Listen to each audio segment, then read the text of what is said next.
Olá, eu quero compartilhar um sonho que eu tive no início do ano de 2024.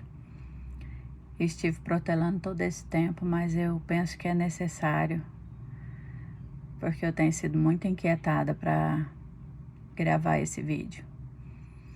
Bom, o sonho foi o seguinte: eu estava na cidade no interior de Goiás, que chama Cidade de Goiás, que foi a antiga capital do estado, e nessa casa antiga, uma casa estilo colonial, havia um grande muro de pedras e um portão grande para a entrada de carros e um menor. E eu estava na entrada deste portão menor, recebendo as pessoas para uma cerimônia, que me pareceu ser de bodas. Assim que as pessoas então terminaram de entrar, eu entrei na casa, nunca havia estado nesse lugar e também na vida real nunca estive ali.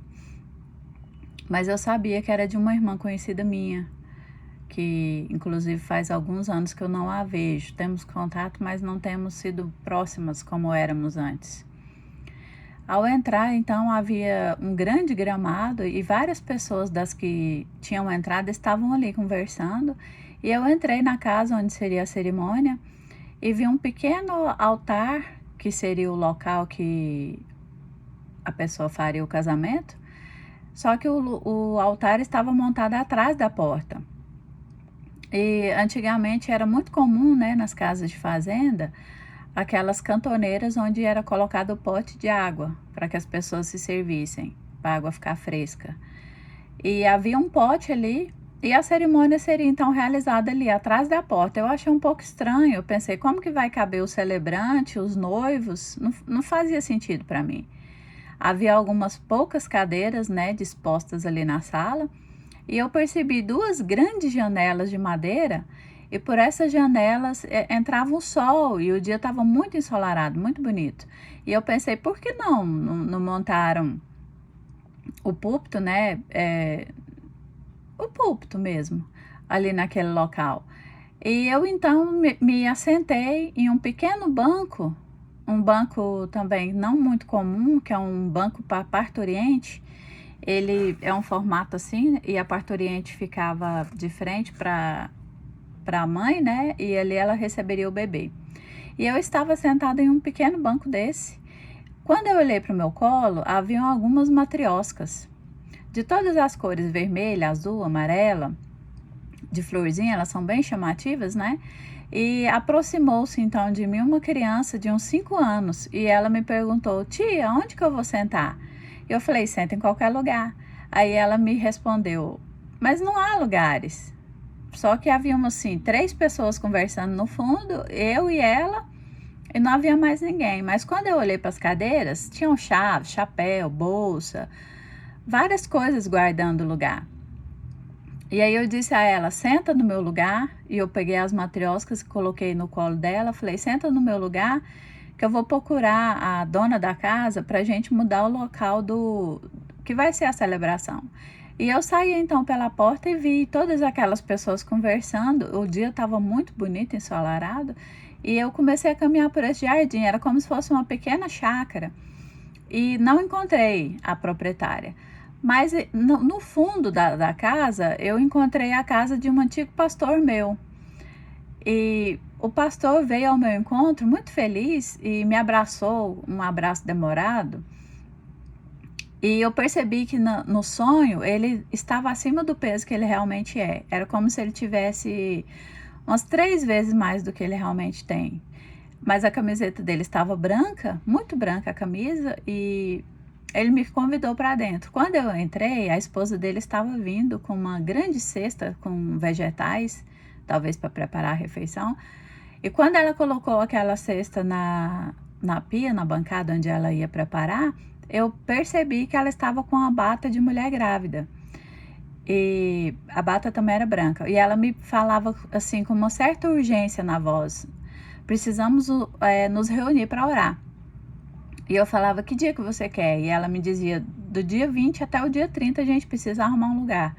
E eu falava: então reúne o pessoal que eu já tenho um lugar. E aí ela assim ria, né, meio que achando bom, né, por eu ter me disposto a arrumar um lugar. E ela falou: aonde? Eu falei: no monte, vamos pro monte. E aí já de repente era noite. Nós não estávamos mais ali, estávamos já no pé do monte, né, onde estavam reunidos os irmãos para orar. E eu percebia que havia uns 50 carros, muitas pessoas, e aí a gente fazia um círculo ali naquela clareira para que a gente reunisse para começar realmente a orar. Bom, vamos então discernir algumas coisas do sonho que eu penso que eu entendi, ou talvez eu esteja equivocada, não sei, e ver o que a gente pode concluir desse sonho. Eu penso que é um sonho para a igreja. A cidade de Goiás, ela foi marcada por um período escravocrata, também minério de ouro. É uma cidade de religião católica muito preponderante, né? Há festas religiosas muito fortes ali, inclusive a procissão do fogaréu. Então, assim, uma cidade cheia de história e tradições. Talvez aponte para a religiosidade da igreja atual, né? Talvez aponte para as tradições, ou talvez para a cultura do povo goiano, não sei.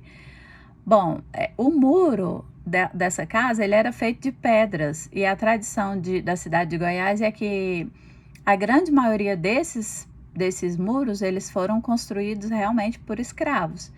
Então, talvez esteja falando de um espírito de religiosidade, né? E também de um espírito de escravidão, talvez escravidão espiritual mesmo. Tinham as duas portas, né? Eu estava na porta menor, que talvez aponte para a porta estreita. Os convidados ali chegavam, não iam para o local da reunião, que seria o casamento. Eu penso que o casamento aponta para a consumação de todas as coisas, né? Eu acho que é um som escatológico. Aponta para o final, né? O noivo não estava, tampouco a noiva. Talvez fala de um pouco de displicência da igreja, né? Da noiva não estar preparada, porque as pessoas estavam socializando ali fora. A maioria estava lá fora. Apenas 3 pessoas, eu e essa criança, estávamos no local da cerimônia. Então, eu penso que Deus esteja apontando para a comunhão, né? Que o povo está procurando muita comunhão, muita socialização. Infelizmente, algumas igrejas se tornaram clubes, né? Ou, não sei, lugar de entretenimento, menos de busca verdadeira e cultuação ao nosso Deus. O fato do evento ser celebrado atrás da porta, para mim não fazia sentido algum. Aí eu lembrei daquela parte que fala que ninguém acende o candeeiro e põe embaixo da cama, né? E nem atrás da porta. Mas ele serve para iluminar.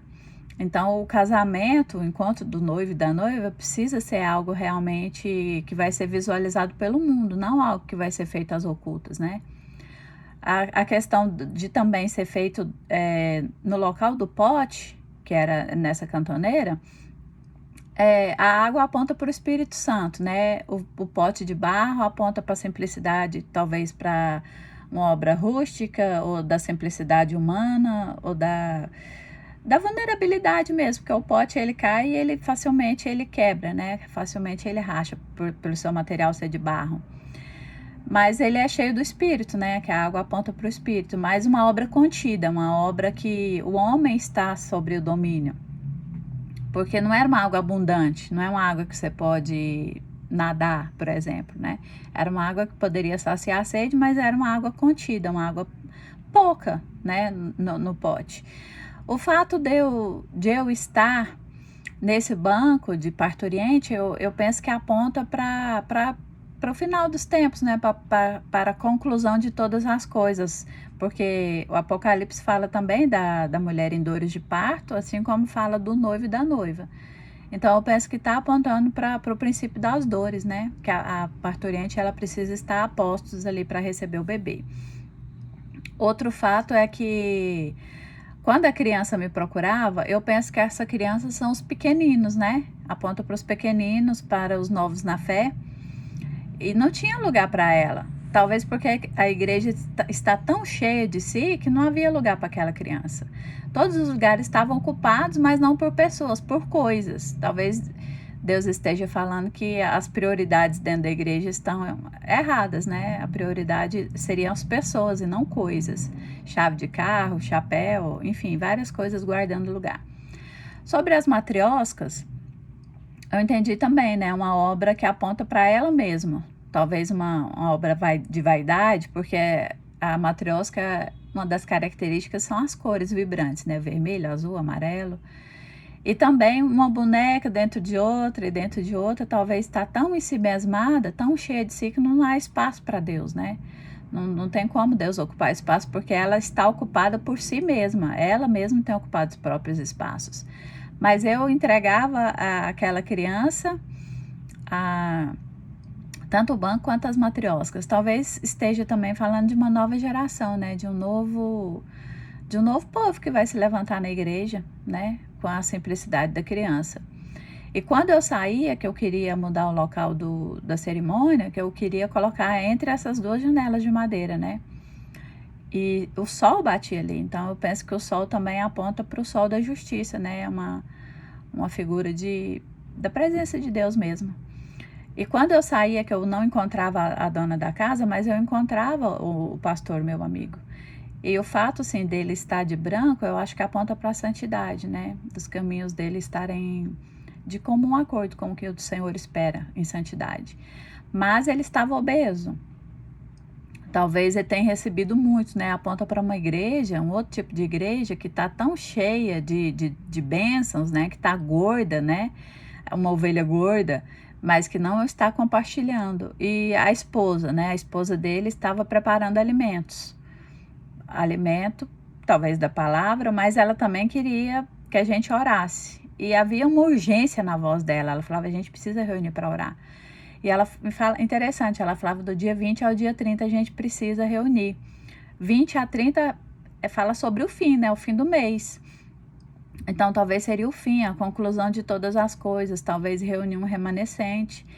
E quando eu falava que eu tinha um lugar, era um monte. O monte fala de desapego, né? Desapego de templo.